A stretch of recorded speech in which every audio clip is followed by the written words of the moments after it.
Indian തീർത്ഥാടകർ പോയ bus മക്കയിൽ അപകടത്തിൽപ്പെട്ടു. മരണം 40 കഴിഞ്ഞതായി റിപ്പോർട്ട്. മക്കയിൽ നിന്ന് മദീനയിലേക്കുള്ള യാത്രയിൽ ഡീസൽ ടാങ്കറുമായി കൂട്ടിയിടിച്ചാണ് അപകടം. ഹൈദരാബാദ് സ്വദേശികളാണ് അപകടത്തിൽപ്പെട്ടത്. അഭയം തേടിയ ബംഗ്ലാദേശ് പ്രധാനമന്ത്രി ഷെയ്ഖ് ഹസീനയെ ഇന്ത്യ വിട്ടുകൊടുക്കാൻ സാധ്യതയില്ലെന്ന് മാധ്യമങ്ങൾ റിപ്പോർട്ട് ചെയ്തു. ധാക്ക ട്രിബ്യൂണൽ ഹസീനയ്ക്കെതിരെ വിധി പുറപ്പെടുവിച്ചതിന്റെ പശ്ചാത്തലത്തിലാണ് ഈ മാധ്യമ റിപ്പോർട്ടുകൾ. ബീഹാറിൽ ഉപമുഖ്യമന്ത്രിമാരിൽ LJP MLA രാജു തിവാരിയെ കൂടി ഉൾപ്പെടുത്തി മന്ത്രിസഭ രൂപീകരണത്തിന് തീരുമാനമായി. ദില്ലിയിൽ നടന്ന യോഗത്തിലാണ് ഈ തീരുമാനം. BJPയുടെ രാംകൃപാൽ യാദവാണ് മറ്റൊരു ഉപമുഖ്യമന്ത്രി. ലാലു പ്രസാദ് യാദവിന്റെ കുടുംബ പ്രശ്നങ്ങൾ കൂടുതൽ വഷളാകുന്നതായി റിപ്പോർട്ട്. ലാലുവിന്റെ 3 പെൺമക്കൾ കൂടി വീട് വിട്ടു. ഇളയ മകൻ തേജ് പ്രതാപ് സിംഗ് NDAയിലേക്ക് പോകുന്നു എന്നും വ്യക്തമായ സൂചനയുണ്ട്. പട്ടികജാതി സംവരണത്തിൽ നിന്ന് ക്രിമി ലെയറിനെ ഒഴിവാക്കണമെന്ന അഭിപ്രായത്തിൽ ഉറച്ചു നിൽക്കുന്നതായി ചീഫ് ജസ്റ്റിസ് BR ഗവായ് പറഞ്ഞു. അമരാവതിയിൽ ഒരു ചടങ്ങിൽ സംസാരിക്കുകയായിരുന്നു ചീഫ് ജസ്റ്റിസ്. ഇനി നിങ്ങളുടെ കുട്ടികൾക്ക് പരീക്ഷകളിൽ ഫുൾ മാർക്ക്. അവർ ഇനി ഒരു കിസ് ഗെയിം പോലെ പരീക്ഷകളെ ഇഷ്ടപ്പെടും. വിദ്യാർത്ഥികൾക്കിടയിൽ തരംഗമായി കൊണ്ടിരിക്കുന്ന പ്രാക്ടീസ് എക്സാം ആപ്പ് ഡൗൺലോഡ് ചെയ്യുവാൻ പ്ലേ സ്റ്റോറിൽ ഗ്ലോബൽ ഗേറ്റ്വേ എന്ന് ടൈപ്പ് ചെയ്യുക. സബ്സ്ക്രൈബ് ചെയ്യുമ്പോൾ ഡിസ്കൗണ്ട് ലഭിക്കുവാൻ ഈ നമ്പറിൽ ബന്ധപ്പെടാം. ഇന്ന് വൃശ്ചികം 1.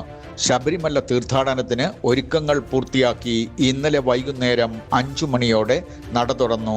പുലർച്ചെ 3 മുതൽ ഉച്ചയ്ക്ക് 1 മണി വരെയും വൈകിട്ട് 3 മുതൽ രാത്രി 11 വരെയുമാണ് ദർശനം അനുവദിക്കുക. ഡിസംബർ 27-നാണ് മണ്ഡലപൂജ. കൊല്ലം ചവറ പൊന്മന കാട്ടിൽ മെക്കേതിൽ ദേവീക്ഷേത്രത്തിൽ വൃശ്ചികോത്സവത്തിന് ഇന്ന് രാവിലെ കൊടിയേറി. ക്ഷേത്രം തന്ത്രി തുറവൂർ ഉണ്ണികൃഷ്ണന്റെ മുഖ്യ കാർമ്മികത്വത്തിൽ ഉത്സവാരംഭ സമ്മേളനം ശ്രീനാരായണ ധർമ്മസംഘം സെക്രട്ടറി സ്വാമി ശുഭാംഗാനന്ദ ഉദ്ഘാടനം ചെയ്തു. അധിക ജോലിഭാരം അടിച്ചേൽപ്പിച്ചതാണ് കണ്ണൂരിൽ BLO അനീഷ് ജോർജിന്റെ മരണമെന്ന് വ്യക്തമായി. പയ്യന്നൂർ ഏറ്റുകുടുക്ക ഗാന്ധി സെന്ററിന് സമീപത്തെ തറയിൽ വീട്ടിലാണ് 44-കാരനായ അനീഷ് ജോർജ് തൂങ്ങി മരിച്ചത്. ഇതിനിടെ CPMകാർ അനീഷിനെ ഭീഷണിപ്പെടുത്തിയെന്നും പരാതിയുണ്ട്. ആത്മഹത്യ ചെയ്ത ഒരാളുടെ മൃതദേഹം വച്ച് രാഷ്ട്രീയ ലാക്കോടെ CPMും കോൺഗ്രസും കളിക്കരുതെന്ന് BJP general secretary S. Suresh ആവശ്യപ്പെട്ടു. തൃക്കണ്ണാപുരത്ത് ആനന്ദ് K. തമ്പി ആത്മഹത്യ ചെയ്ത വിഷയത്തിൽ പ്രതികരിക്കുകയായിരുന്നു S. സുരേഷ്. ആനന്ദിന്റെ മൃതദേഹം ഇന്നലെ പുത്തൻകോട്ട ശ്മശാനത്തിൽ സംസ്കരിച്ചു. ട്രെയിനിൽ നിന്ന് പെൺകുട്ടിയെ തള്ളിയിട്ടയാളെ കീഴ്പ്പെടുത്തിയ ചുവന്ന ഷർട്ടുകാരനെ പോലീസ് കണ്ടെത്തി.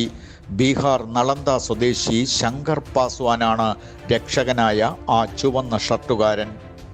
BJP നെടുമങ്ങാട് പ്രവർത്തകർ അപവാദ പ്രചരണം നടത്തിയതിൽ മനം നൊന്ത് മഹിളാ മോർച്ച നോർത്ത് ജില്ലാ സെക്രട്ടറി ശാലിനി അനിൽ ആത്മഹത്യച്ചു.